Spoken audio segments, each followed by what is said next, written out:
నల్లగొండ మండలం అప్పాజిపేట గ్రామ పంచాయతీ పరిధిలో ఉన్నాం. బీజేపీ పార్టీ సీనియర్ నాయకులు, బీజేపీ పార్టీ నల్గొండ మండల ఉపాధ్యక్షులు పంజాల యాదగిరి గౌడ్ గారు మనతో పాటు ఉన్నారు. నమస్కారం సార్. నమస్కారం అండి. సార్, మీరు బీజేపీ పార్టీలో ఎంతకాలం నుంచి పనిచేస్తున్నారు? బీజేపీ పార్టీకి ఎలాంటి సేవ చేస్తున్నారు?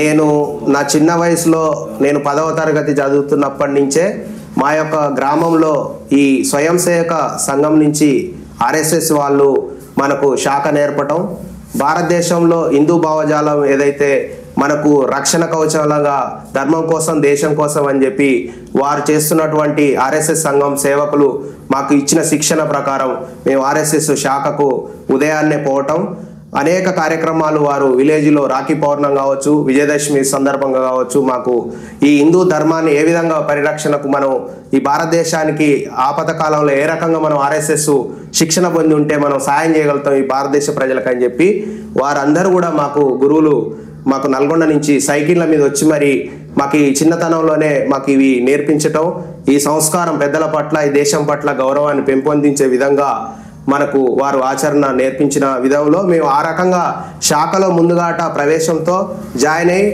ఆ రకంగా ఆ భావజాలము ఈ భారతీయ జనతా పార్టీ ద్వారా మనకు ఈ పార్టీలో పనిచేస్తే మరింత ప్రజలకు ఎక్కువ సేవ చేయడానికి అవకాశం దొరుకుతుందని చెప్పి మనం మొదటి ఓటు వచ్చిన కానించి కూడా ఇప్పటి వరకు నా వయసు 45 సంవత్సరాల్లో అనేక ఎన్నికలలో కమలం పువ్వుకు ఓటు వేసుకుంటూ ఈ భారతీయ జనతా పార్టీ కార్యకర్తగా గ్రామాలలో గ్రామ ఉపాధ్యక్షుడి కాంచి మొదలుపెట్టి బూత్ అధ్యక్షుడి కాంచి మొదలుపెట్టి ఈరోజు నల్గొండ మండల ఉపాధ్యక్షునిగా 2 పర్యాయాలు పోయిన 3 సంవత్సరాలు నేను బండి సంజయ్ గారు అధ్యక్షత ఉన్నప్పుడు కూడా నల్గొండ మండలానికి ఉపాధ్యక్షునిగా పనిచేసినాను. అదేవిధంగా ఇప్పుడు కూడా మనకు రామచంద్రరావు గారు వారు రాష్ట్ర అధ్యక్షుడి ఆధ్వర్యంలో మేము మండల ఉపాధ్యక్షులుగా మేము పనిచేయడం జరుగుతుంది. పార్టీని గ్రామీణ బూత్ స్థాయిలో ఎంత వీలైతే అంత మేము ముందుకు తీసుకుపోయి రాబోయే రోజుల్లో తెలంగాణ రాష్ట్రంలో భారతీయ జనతా పార్టీ జెండాను ఎగిరేసే విధంగా మా వంతు కార్యకర్తగా బూత్ స్థాయిలో పనిచేసుకుంటూ వెళ్తున్నాం. సార్, మీరు బీజేపీ పార్టీలోకి రావడానికి కారణం ఏంటి? అంటే రాజకీయ ఉద్దేశంతో వచ్చారా లేదా సేవక దృక్పథంతో వచ్చారా? నేను బీజేపీ పార్టీకి మొట్టమొదటిగా ఆకర్షిత అయిందంటే ఈ యొక్క భారతీయ జనతా పార్టీలో ఎక్కువ మందికి ఆలోచన విధానము మన దేశం పట్ల ఉన్నటువంటి విధానానికి ఆ పార్టీలో సిద్ధాంతం పూర్తిగా నాకు నచ్చటం, హిందూ ధర్మానికి కూడా ఈ పార్టీ అయితేనే సరైందని నాకు నచ్చటం, ఈ పరిపాలన కూడా నీతిమంత పరిపాలన. అంతకుముందుకు అనేక సంవత్సరాలు పార్టీలు కాంగ్రెస్ కానీ ఏ రకంగా పరిపాలించినాయో వారు మా తాతలు మా తండ్రులు వారు కమ్యూనిస్టు భావజాలు ఉన్న గ్రామాలు మాయి అప్పాజిపేట విలేజు. ఇక్కడ వారు పెత్తందారు వ్యవస్థలు వారు నడిపిస్తున్న విధానము పూర్తి స్థాయిలో నిర్మూలనకు భారతీయ జనతా పార్టీలో ఉండి పనిచేసి భారతీయ జనతా పార్టీ ద్వారా నేను వార్డు మెంబర్ కాంచి ఏ పదవి వచ్చినా సర్పంచ్గా కానీ ఎంపీటీసీగా కానీ జెడ్పీటీసీ కానీ అవకాశాలు వచ్చినప్పుడు మనం ప్రజలకు సేవ చేసుకుంటూ మరింత భారతీయ జనతా పార్టీలో చేరడానికి మరీ ముఖ్యంగా మనకు వారు దీన్ దయాళ్ కింది అట్టడుగు స్థాయి నుంచి మనం పేదవాళ్ళని అందరి స్థాయికి ఎదిగించే విధంగా దీన్ దయాళ్ పెట్టినటువంటి ఈ పార్టీలో నేను పనిచేయడం ఎంతో పుణ్యంగా భావిస్తూ వారి ఆలోచనలకు నేను పార్టీకి ఆకర్షితున్న ఈ పార్టీలో జాయిన్ అవ్వడం జరిగింది. సార్, మీ పార్టీ నల్గొండ మండల ఉపాధ్యక్షులుగా కొనసాగుతున్నారు. పార్టీతో సేవ చేయడంతో పాటు సామాజిక సేవ కార్యక్రమాలు కూడా సామాజిక సేవ దృక్పథం కూడా మీరు కలిగి ఉన్నారట. ఇక్కడ ఉన్న స్థానిక ప్రజలు కరోనా టైంలో ఏదైతే విపత్కర పరిస్థితుల్లో పాండమిక్ సిచ్యువేషన్లో కూడా ఇంటింటికి తిరిగి మీరు ఆ సేవ చేయాలనే దృక్పథం మీలో ఎలా కలిగింది?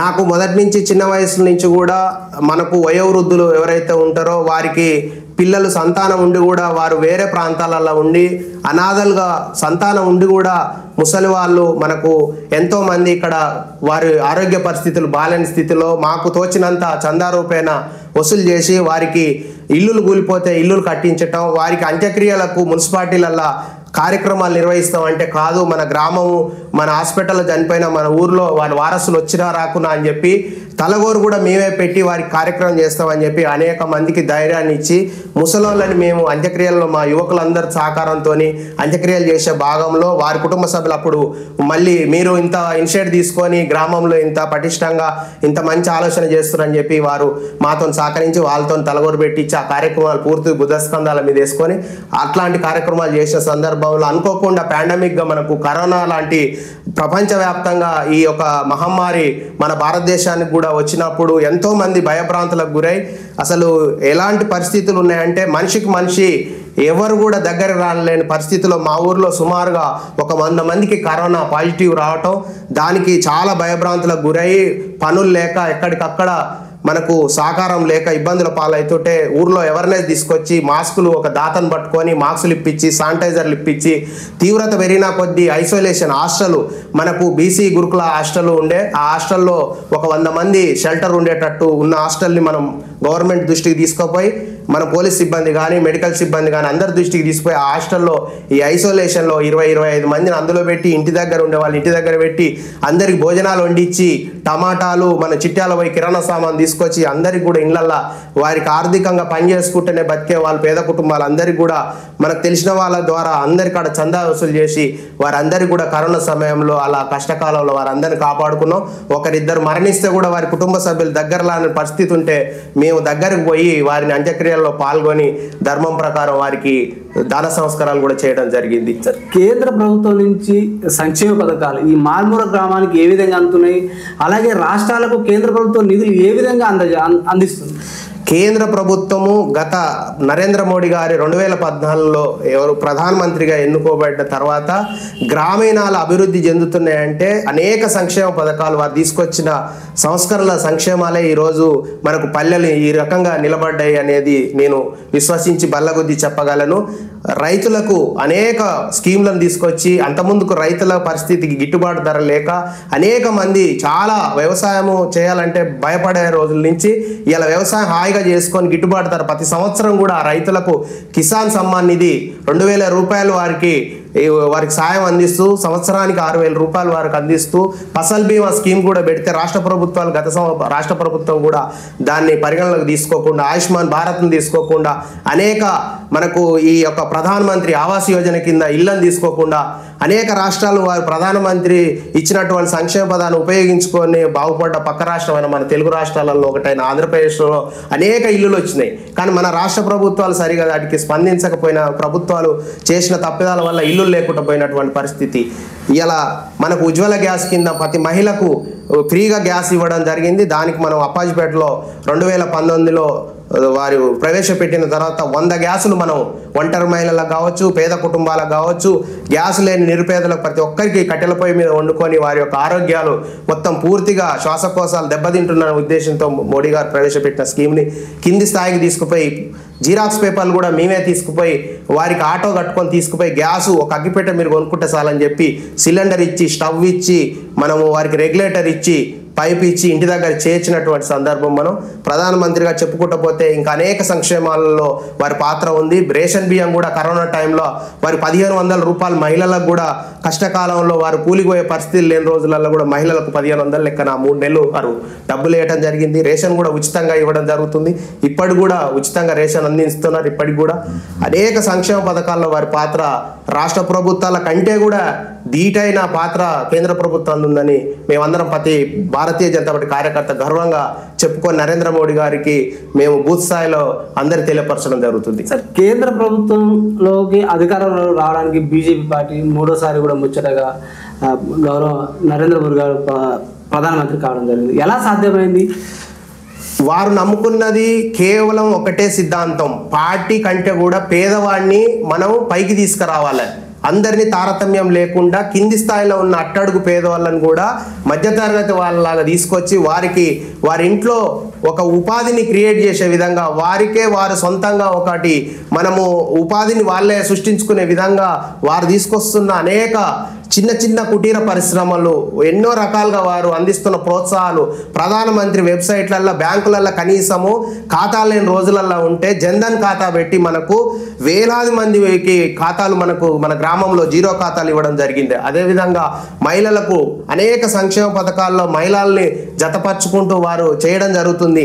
కింది స్థాయిలో మనిషిని పైకి తీసుకురావడంలో వారు పోషిస్తున్నటువంటి మూడోసారి రావటం అంటే అది చాలా పెద్ద దేశవ్యాప్తంగా అసలు ఇంత పెద్ద అవకాశం మళ్ళీ ప్రజలు ఇచ్చిరంటే అది ఎంతో నరేంద్ర మోడీ గారు ఇంకా సేవ చేయాలనే ఆశ ప్రజలలో ఇంకా మాకు చేయాలి నరేంద్ర మోడీ గారు భారతీయ జనతా పార్టీ ఇంకా చేసేది ఉందని చెప్పి మూడోసారి ప్రజలు వారికి అధికారాన్ని ఇవ్వడం జరిగింది. సార్ రైతులు మా దృష్టి కోసం ప్రధానమైన సమస్య తీసుకొచ్చారు సార్. ఏదైతే ఇప్పుడు ప్రకృతి సిద్ధమైన వ్యవసాయం దాని వరకు వైపు మళ్ళాలంటే కేంద్ర రాష్ట్ర ప్రభుత్వాలు కూడా రైతులకు ఇంకా మెరుగైన కృత్రిమ ఎరువుల పెంపకాన్ని పెంపొందించడంతో పాటు క్రిమిసంహారక మందులు కొన్నిటిని కూడా బ్యాన్ చేయాలంటున్నారు. దానివల్ల కూడా చాలా రైతులకు కూడా చనిపోవడం కూడా జరుగుతున్నది. కేంద్ర ప్రభుత్వం నుంచి అంతే పెస్టిసైడ్ నుంచి కూడా ఎలాంటి సబ్సిడీ సహకారాలు రైతులకు వ్యవసాయానికి అందుతుందంటారు? వాస్తవానికి మీరు చెప్పిన దాంట్లో 100% వాస్తవాలు. అయితే ఇప్పుడు మనకు ఈ మొత్తం వ్యవస్థలో ఈ మందులు లేకుండా పండించే పంటలు లేని పరిస్థితి గత 30 ఏళ్లకెళ్ళి మనం ఇది మన భూములు ఆల్రెడీ అవి స్వీకరించుకొని పంటలు అందించడం జరుగుతుంది. కాలక్రమేణా రాను ఇప్పుడు ప్రభుత్వాలు కూడా వాటి మీద దృష్టి పెట్టి కేంద్ర ప్రభుత్వం మరీ ముఖ్యంగా ఈ వ్యవసాయదారులకు ఆర్గానిక్ పంటల్ని ఏ రకంగా ముందుకు పోయి పంట మార్పిడి చేసుకొని మనం ఏది అయితే మనకు మార్కెట్లో అమ్ముడు పోయి మనకు రూపాయి రైతులకు గిట్టుబాటు ధర కలుగుతుందో ఆ పంటల వైపు వారు మొగ్గు చూపాలని చెప్పి విశ్వవిద్యాలయాలకు వెళ్ళి కూడా వారు అనేక కార్యక్రమాలని మొదలుపెట్టారు. ఒక్కసారిగా భూసారవంతం ఇప్పటి వరకు యూరియాతోని ఫర్టిలైజర్తో నిండిపోయిన భూమి ఒక్కటేసారి ఆర్గానిక్స్తోని ఇమీడియట్గా అది సాధ్యమయ్యే పని కాదు. అంచెలంచెలుగా ఈ యొక్క ఆర్గానిక్స్ మనం ఆల్రెడీ ఇప్పుడు రైస్ తింటే ఆరోగ్యాలు దెబ్బతింటున్నాయని ఏ విధంగా అయితే మనం ఇప్పుడు కొంత రొట్టెకు రాగులకు జొన్నలకు ఏదైతే మనం ప్రియాటిస్తున్నాం మానవులమంతా, రేపు రాబోయే రోజుల్లో కూడా భూసారంలో కూడా యూరియా లేకుండా ఫర్టిలైజర్ లేకుండా ఏ రకంగా మనం పిచికారీ చేసుకోవాలి, మన యొక్క గోవుల యొక్క పేడతోని మనం యాపాకుతోని మనం అంతా కలిపి ఏ రకంగా మనం ఆర్గానిక్ పంటలు పండించుకోవాలో రైతులకు అవగాహన కల్పించే విధంగా కేంద్ర ప్రభుత్వాలు కూడా ఆ దిశగా ముందుకు పోవాలి. అదే రకంగా రైతులకు కూడా ఈ రైతుకు సంబంధించిన ఇలాంటి అవగాహన సదస్సులు మనకు రాష్ట్ర కానీ దేశ ప్రధాని కానీ ఇట్లాంటి చట్టాలలో ఈ రైతులకు సంబంధించిన వాటి మీద దృష్టి కేంద్రీకరించి యూరియా ఇలా 300 రూపాయల యూరియా రైతులకు అందుతుందంటే దాని సుమారు ధర 2000 రూపాయలు ఉంటుంది. రైతుకు నేరుగా యూరియా వేసుకోవటం 300 కానీ మనం వేస్తున్నాం, కానీ ఆ రైతుకు 2000 అంటే సుమారుగా 1600-1700 రూపాయలు కేంద్ర ప్రభుత్వం ఒక యూరియా బస్తా మీద సగటు ఖర్చు పెట్టడం జరుగుతుంది.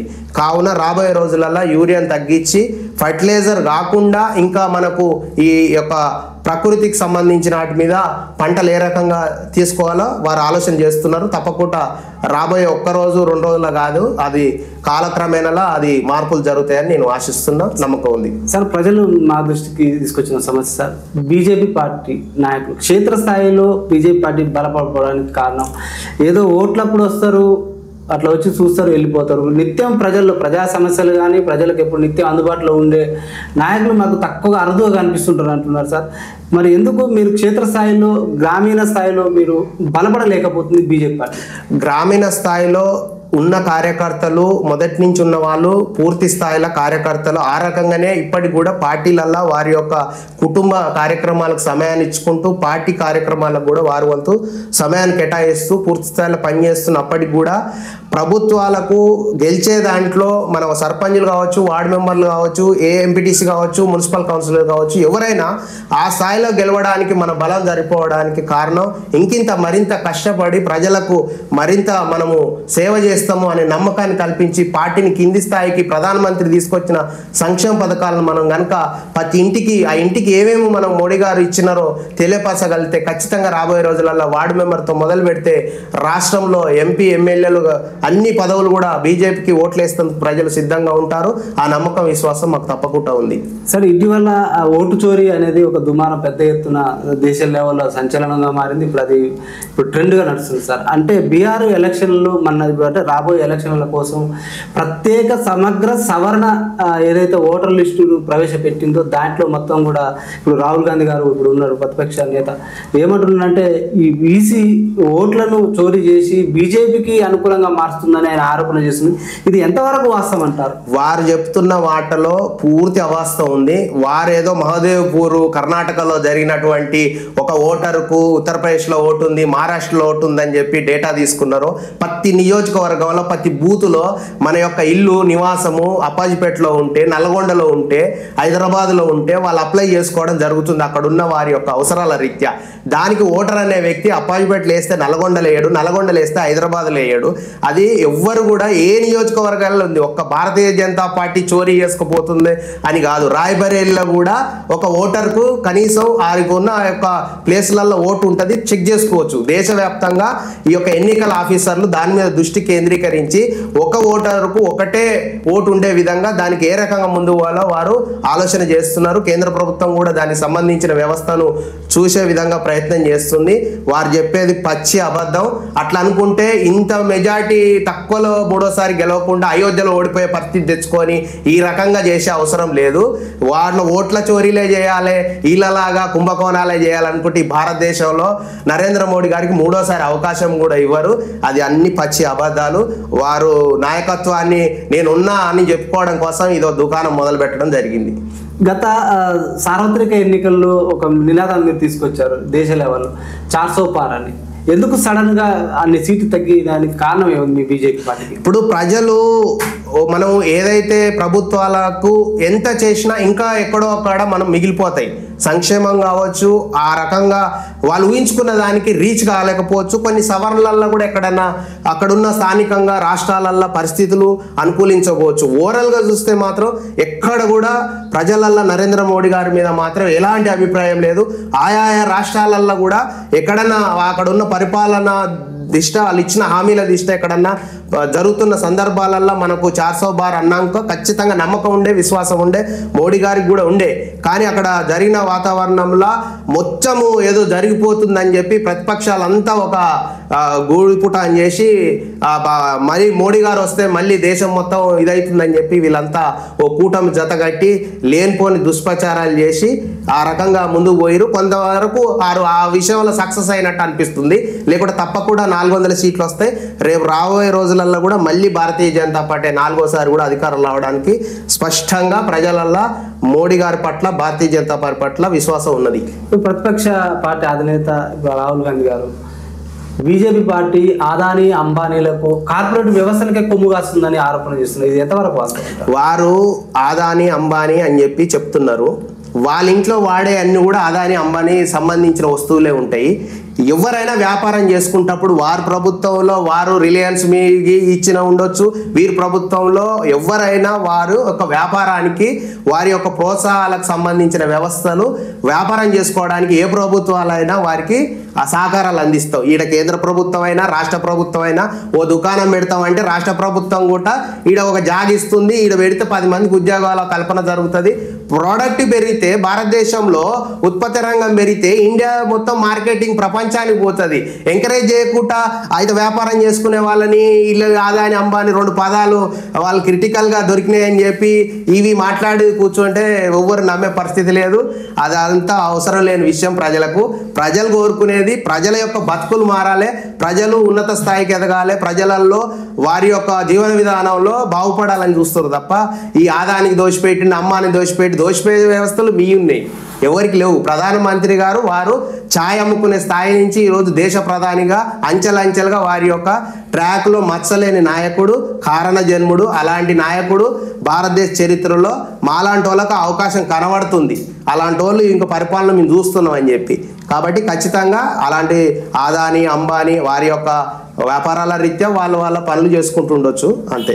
సార్, ఇటీవల కాంగ్రెస్ పార్టీ అసెంబ్లీలో 42% బీసీ బిల్లు ప్రవేశపెట్టి దాన్ని ఆర్డినెన్స్ లో రాష్ట్రపతి పంపింది.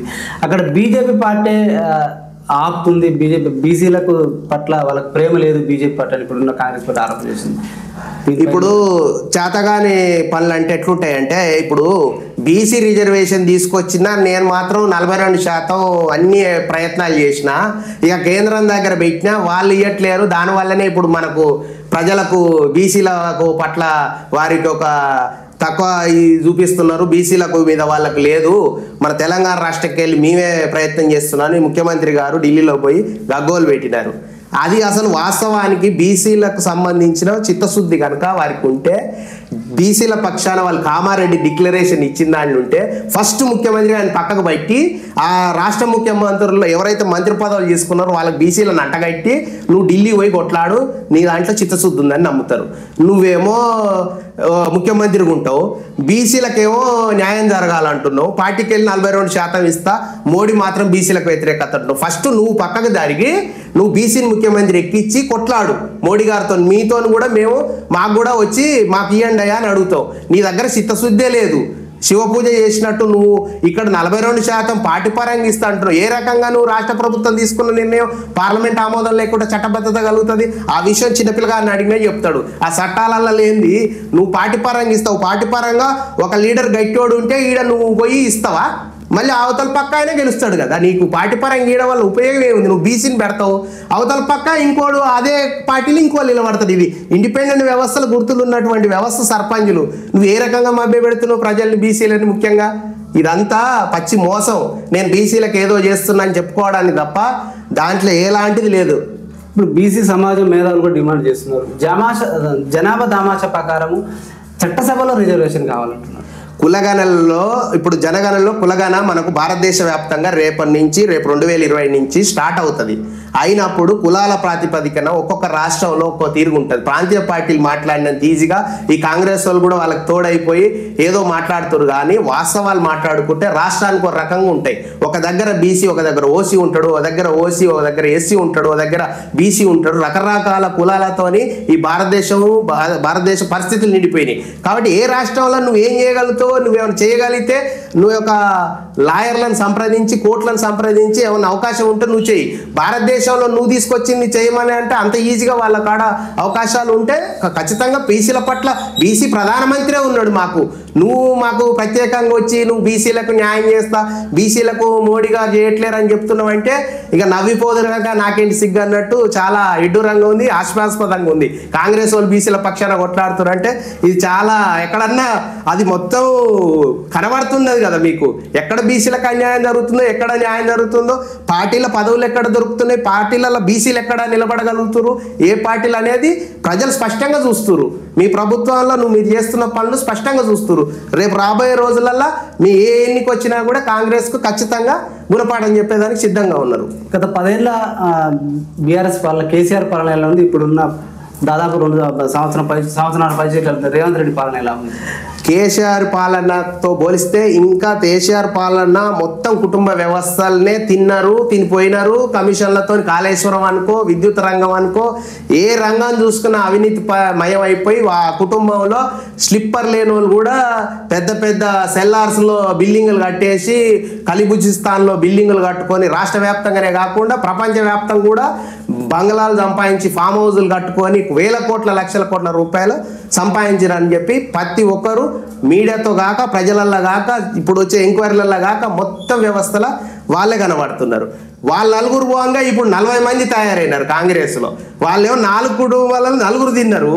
ఇప్పుడేమో 40 మంది తయారై 14% లేకుండా కనీసం సర్పంచ్లకు వేసే బిల్లులలో కూడా మన యొక్క మంత్రుల మేడాలను ముందర పెట్టి 14% బిల్లులు తీసుకున్నట్టు కాంగ్రెస్ ఇంకా అది సొక్కమైంది, ఇది సొక్కమైంది అని చెప్పుకోవడానికి అసలు లేనే. దాన్ని చూసిరు, దీన్ని చూసిరు. ప్రజలు ఖచ్చితంగా రాబోయే రోజుల్లో నీతివంత పరిపాలన ఇచ్చి ప్రజలకు సంక్షేమం ఎంతవరకు అవసరమో అంతవరకే సంక్షేమాన్ని ఇచ్చుకుంటూ వారి యొక్క అవసరాల రీత్యా వృద్ధి చెందే విధంగా ప్రభుత్వాలు పరిపాలించే తప్ప ఈ రకంగా ఉచిత హామీలు అది ఇస్తా ఇది ఇస్తా అని చెప్పి గద్దెనెక్కిన తర్వాత అందులో ఒక 10 పైసలంతు కూడా నువ్వు ఏ సంక్షేమ పథకం నిండార్ల నువ్వు ఇచ్చిన దాఖలాలు కనబడతలేవు ప్రజలల్లా. ఇవాళ ఇందిరమ్మ ఇళ్ళ పేరు మీద ఇల్లులు ఇస్తే ఊర్లో 83 ఇల్లులు శాంక్షన్ అయితే 63 అలాట్మెంట్ అయితే అందులో 33 బిల్లులు కడితే ఇప్పుడు 3 నెలల నుంచి ఒక్కరికి పడ్డది బిల్లు. ఏ బిల్లు కడతాడు పేదోడు? బునాది లేపేసరికి 2 లక్షల రూపాయలు భరంతికి అయితే నువ్వు 1 లక్ష రూపాయలు వేస్తాను 2 నెలలు అవుతుంది అప్లికేషన్లో ఫామ్లో ఫోటో దిగి. నువ్వు ఏ రకంగా ప్రజలకు మేలు చేస్తున్నట్టు? నువ్వు ఇచ్చిన హామీలు అందులో కేంద్ర ప్రభుత్వము ప్రధానమంత్రిది ఆవాస్ యోజన కింద కనెక్ట్ అయినారు, ఓకే సంతోషం. ఏదో ఒక ఇల్లు పేదోనికి నిర్మించబడితే పేదోడికి సొంత ఇల్లు కల ఆ 10 ఏళ్ళు రాకపాయి. ఇప్పుడు రేషన్ కార్డులు కొంతమందికి న్యాయం జరిగింది, ఇంకా కొంతమంది అలాగనే ఉన్నారు. కాబట్టి ఖచ్చితంగా ఆ పార్టీతో పోలిస్తే ఈ పార్టీ ఆ పార్టీ రెండు తోడు దొంగలే. దాంట్లో రెండిట్లలో కూడా ఎలాంటిది ప్రజలకు ఉపయోగం చేస్తామనే చిత్తశుద్ధి కనబడతలేదు. సార్ ఇక్కడ తెలంగాణ నుంచి 8 మంది ఎంపీలను కేంద్రాన్ని పంపితే ఏం ప్రయోజనం లేదు. ప్రయోజనము మనకు 8 మంది పార్లమెంటు పరిధిలో మనకు ఎంతో ప్రజలు విశ్వసించి మనకు వచ్చిన కొద్ది రోజులలో ప్రభుత్వానికి మనకు అంతకుముందుకు ఎమ్మెల్యేలలో 8 మంది ఎమ్మెల్యేలు గెలిచిన బీజేపీకి భారతదేశంలో ప్రధానమంత్రి గారు ఎన్నికలు వచ్చేటప్పటికి పార్లమెంట్లో 8 మందిని గెలిపించడం చాలా పెద్ద యొక్క రిజల్ట్. దగ్గర సుమారుగా 30% ప్రజలు ఓట్లు ఎమ్మటే మనకు ఇవ్వడం జరిగింది. 18% నుంచి వారి మీద విశ్వాసం ఉంది. ఖచ్చితంగా రాబోయే రోజులలో ఆయా పార్లమెంట్ నియోజకవర్గాల పరిధిలో ఈ తెలంగాణకు ఏవైతే కావాల్సినాయో అరవింద్ గారు లాంటి వారు ఎంతో దేశంలో అత్యున్నత పసుపు బోర్డును వారు మాట ఇచ్చినారు, తీసుకొచ్చినారు, నెరవేర్చినారు. ఏ ఒక్క ఎంపీ కూడా మా పార్లమెంట్ సభ్యులు చాలా ఈ తెలంగాణ రాష్ట్రానికి వారు ఎన్నుకున్నటువంటి ప్రాంత ప్రజలకు తగు న్యాయం తప్పకుండా చేస్తారు. ప్రధానమంత్రి గారు కూడా తెలంగాణ మీద ప్రత్యేకమైన అభిమానం ఉంది. రాబోయే రోజులలో మీరు ఆ ఫలితాలు మరింత ప్రజలకు అందే విధంగా ఏవైతే రోడ్లు కావచ్చు, ఇలా అనేక నేషనల్ హైవేస్ కావచ్చు, వారి ఎయిర్పోర్ట్స్ కావచ్చు, రైల్వే స్టేషన్లు కావచ్చు, సుందరీకరణ విషయంలో కావచ్చు, మున్సిపాలిటీల పరిధిలో కావచ్చు, సోలారు మనకి ఇచ్చేటువంటి సబ్సిడీలలో కావచ్చు, ఇలా సోలార్ కూడా మన గ్రామాలలో 6 ఉన్నాయి. గవర్నమెంట్ సంబంధించిన గ్రామ పంచాయతీలు, సబ్ సెంటర్లు, హై స్కూల్ ఇవన్నిటికీ కరెంటు విద్యుత్తు కాకుండా సోలార్ సిస్టమ్ పెట్టి సోలార్ని వాళ్ళ ఒక ఊర్లో వాటి మీద ఫోకస్ చేసి వాటిలో జనరేట్ చేసి ఆ యొక్క కరెంటును అక్కడే ఉత్పత్తి చేసే విధంగా వాటిని చేసి రాబోయే రోజుల్లో ప్రజలకు కూడా ఈ సోలార్ సిస్టాన్ని కూడా కేంద్ర ప్రభుత్వం తీసుకెళ్ళి అందరికి కూడా జనరేట్ చేసుకొని మనమే ఇంకా వేరే వాళ్లకు కరెంటును ఉత్పత్తి చేసి ఇచ్చే విధంగా ఎదగడానికి వారు ప్లాన్ ప్రకారం చేస్తున్నారు. మాకు కనబడుతుంది. ఆల్రెడీ ఆ రిపోర్ట్ కూడా సోలార్ సిస్టమ్ మన ఊర్లకు ప్రపోజల్ వచ్చింది. వాళ్ళు కార్యదర్శి గారు అన్ని డేటా తీసుకుంటున్నారు. సార్ ఈ బెల్ట్ షాప్ల వల్ల చాలా కుటుంబాలు చిన్న భిన్నం అవుతున్నాయి. ఏ ప్రభుత్వాలు కూడా నియంత్రణ చేయట్లేవు. మీరు ఒక సీనియర్ నాయకుడిగా ఉన్నారు, ఏం చెప్తారు? బెల్ట్ షాపులు చాలా వరకు నియంత్రణలో అన్ని ప్రభుత్వాలు విఫలమవుతున్నాయి. ఎందుకంటే సంక్షేమ పథకాలు మొత్తం కూడా బెల్ట్ షాపులని ఎక్కడ నియంత్రిస్తే ఈ పథకాలు ఇవ్వలేమన్న ధోరణిలో ప్రభుత్వాలు వాటిని చూడనట్టుగా వారు మాటల పరిధిలో పేపర్ పరిధిలో నియంత్రిస్తున్నామని చెప్పడం తప్ప ఆచారంలో చూస్తే 1కి 2 అవుతున్నాయి, 2కు 3 అవుతున్నాయి. రాబోయే రోజులలో రేపు టెండర్లు కూడా దసరాకు కొత్త టెండర్లకు 3 సంవత్సరాలు 3 లక్షలని ప్రభుత్వాలు ఈ రకంగా వాళ్ళకి ఎంకరేజ్ ప్రోత్సాహాలు ఇచ్చినట్టు ఇంకా 5,000 జనాభా కోటి ఇలా పెట్టుకుంటూ పోతాము, 15,000 జనాభా కోటి పెడతామని మన పేపర్లో చదవడం జరిగింది. ఈ రకంగా ఎంకరేజ్ చేసినట్టు ఉంటే ఇంకా నియంత్రించే విధానం ఏడు ఉంటుంది? ప్రజల నుంచి ఎట్టనైనా చేసి సొమ్మును రాబట్టాలి. సొమ్ము రాబట్టే మార్గాలను ఎంచుకున్న దాంట్లో ప్రధానమైనది ఈ యొక్క మద్యం లిక్కర్ అమ్ముకుంటే డబ్బులు వస్తాయి. దీని మీద ఎవరు ఉద్యమాలు చేయరు, కొట్లాడేది లేదు. ఏ స్కీమ్ తీసుకున్నా ప్రతిపక్షాలకు ఆయుధంగా మారి వీళ్ళ దాంట్లో కొట్లాడే అవకాశం ఉంది. ఈ మద్యం మీద వీళ్ళు విచ్చలవిడిగా ఎంకరేజ్ చేయటం, ఏ దుకాణంలో చూడి ఇలా మంచి లేని ఊర్లు కూడా మద్యం ఏర్లై పారుతుందంటే ఈ ప్రభుత్వాల నిర్లక్ష్యం. ప్రభుత్వాలు వాటి మీద చూడని ధోరణిలో ఉండడం వల్లనే ఈరోజు యువత పెద్ద ఎత్తున ఈ యొక్క మద్యానికి అలవాటుపై, అది సరిపోక గాంజాకు అలవాటుపై, అది సరిపోక డ్రగ్స్కి అలవాటుపై చిన్న వయసులో సూసైడ్ అటెంప్ట్ చేయటం, లేదంటే కుటుంబాలను చిన్నాభిన్నం చేయటం, లేదంటే పక్కవారి మీద వారి యొక్క ప్రవర్తనలో వాళ్ళు ఏం చేస్తున్నారో తెలియని దుస్థితిలో వాళ్ళు మహిళల పట్ల ప్రవర్తిస్తున్న తీరు కావచ్చు, అనేక మనం చూస్తున్నాం. అన్ని గ్రామాలలో ఇది గాంజా పెరిగిపోతుంది. దీన్ని కట్టడి చేయాల్సిన ప్రభుత్వం మీద బాధ్యత ఉంది. యంత్రాంగం కూడా దీని మీద దృష్టి పెట్టాల్సినటువంటి అవసరం ఉన్నది. సార్ ఓటు అనేది పవిత్రమైనది. ఆ ఓటుని మద్యానికో డబ్బుకో ఈ అమ్ముకోవడం జరుగుతుంది, లేదా పార్టీలు కూడా ప్రలోభాలకు గురి చేస్తాయి ఓటర్లను, ప్రజలను. వాటిని అంటే పార్టీలలో మార్పు రావాలంటారా, ప్రజల్లో ఓటర్లో మార్పు రావాలంటారా? ఇప్పుడు 2 రకాల ఆలోచనలు దీంట్లో చేస్తే కనుక ఓటరుకు డబ్బులకు అలవాటు పడిరని నాయకులు చెప్తున్నారు. నాయకులే తయారు చేసి ఓటర్లనని కామన్గా మన లాంటి వాళ్ళం ఆలోచిస్తున్నాము. ఇందులో ఏదైనా కూడా మేజర్గా నాయకులు క్రమశిక్షణ లోపించిపోవడం వల్ల ఓటర్ అనేటోళ్ళు పేదరికాన్ని అంచనా వేసుకొని వారి యొక్క కుటుంబాలకు ఆ రోజు 3,000 5,000 రూపాయలు ఇవ్వటం మొదలుపెట్టి వారి జీవనంలో ఆ డబ్బు అనేది పేదరికంలో ఉన్న వారికి ఎంతో కొంత ఉపయోగపడుతున్న ధోరణులు పోయి కాస్త పతింటికి ఇలా వెనకట పేదవారికి సాయం చేసి డబ్బు ఇస్తున్న ఓటుకని చెప్పి కాంచి తీసుకొచ్చి ఇలా ఉన్నత స్థాయి వాళ్ళు కూడా ఓటేస్తే ఏమి ఇచ్చేస్తారన్న కాడికి తీసుకొచ్చిన రాజకీయ నాయకులు తప్పదు. ప్రజలది ఆశపడతారు. ఆశపడ్డ వాళ్ళని అదునుగా చూసుకొని ఆలోచనలో మార్పులు ఉన్నాయని చెప్పి మీరు డబ్బు ఎర చూపెట్టి వారికి డబ్బు పంచే విధంగా ఒక ఈ పార్టీ 5,000 పంచుతుంటే ఆ పార్టీ 6,000 పంచి బిర్యానీ పొట్లాలు పంచి మద్యం పంచి థమ్సప్లు పంచి ఓట్లు వేయించుకొని తర్వాత రోడ్లలో కమిషన్లే మోరీలలో కమిషన్లే కంపచెట్లు అమ్ముడు గ్రామాలలో ఇనుప సామాన్లు అమ్ముడు ఏ వ్యవస్థ చూసినా లైట్ బుగ్గల స్కామే ఏడ చూడు ఈ డబ్బులు పెట్టిన ₹1,00,00,000 వెళ్ళాలంటే మొత్తం అవినీతి చేయాల్సిన సందర్భం. వీళ్ళ తప్పు మొత్తం పూర్తిగా నేను పేద ప్రజల పక్షాన వాళ్ళు డబ్బు తీసుకున్నారనే దాంట్లో లోపం కొంతవరకు ఉండొచ్చు కానీ మొత్తం ఎంకరేజ్ చేస్తున్న ఒక నాయకుడు డబ్బున్నోని టికెట్లు ఇవ్వటం ఆయన వచ్చి డబ్బు ఎదజల్లటం ఆ పేదరికంలో వారి ఉన్న పరిస్థితులకు ఓ 4 ఓట్లు ఉంటే 20,000 రూపాయలు ఇచ్చిపోయినప్పుడు తీసుకున్న సందర్భాలు ఓటర్లకు తీసుకుంటారు కాబట్టి మేము ఇస్తున్న వరకు మాట్లాడుతూ చాలా తప్పు. రాజకీయ నాయకులే ఈ వ్యవస్థను ప్రోత్సహించినారని చెప్పి నేను నమ్ముతున్నాను. సార్ ఫైనల్గా సార్ త్వరలో స్థానిక ఎన్నికలు రాబోతున్నాయి. ఆ ఓటు అంటే ఆ ఎలక్షన్లో ఎలాంటి నాయకులను ఎన్నుకుంటే గ్రామాలు రాష్ట్రాలు దేశం అభివృద్ధి చెందుతుంది అంటారు? మీరు మీ గ్రామ ప్రజలకు మీ ఓటర్లకు ఏం చెప్పదలుచుకుంటున్నారు? మన అప్పాజిపేట ప్రజలందరికీ కూడా నేను విన్నవించి చెప్పడం ఏంటంటే ప్రజలకు దగ్గరగా ఉండి ప్రజల యొక్క సమస్యల పట్ల చిత్తశుద్ధితో మీకు ఎప్పుడు ఎల్లవేళలా కొట్లాడి పని చేసి పెట్టే వాళ్లకు మీ యొక్క ఓటు నమ్మిలేవని ఓటు వేసి గెలిపించుకుంటే మీకు ఈ 5 ఏళ్ళు సర్పంచ్ వ్యవస్థలో మీ యొక్క కుటుంబాలకు మీకున్న సమస్యలకు పూర్తి న్యాయం జరుగుతుంది. 2,000 రూపాయలకు ఓటు వేయడం వల్ల 5 సంవత్సరాల్లో మీరు ఆ వ్యక్తికి సరైన వ్యక్తికి వేయకపోవడం వల్ల మీరు మొత్తం వ్యవస్థలు మీతో పాటు మీరు వేసి గెలిపించిన నిజాయితీ వేసిన ఓటర్ కూడా అతను నిజాయితీతనం పోతుంది అక్కడ ఓటర్ ఓడిపోవడం వల్ల.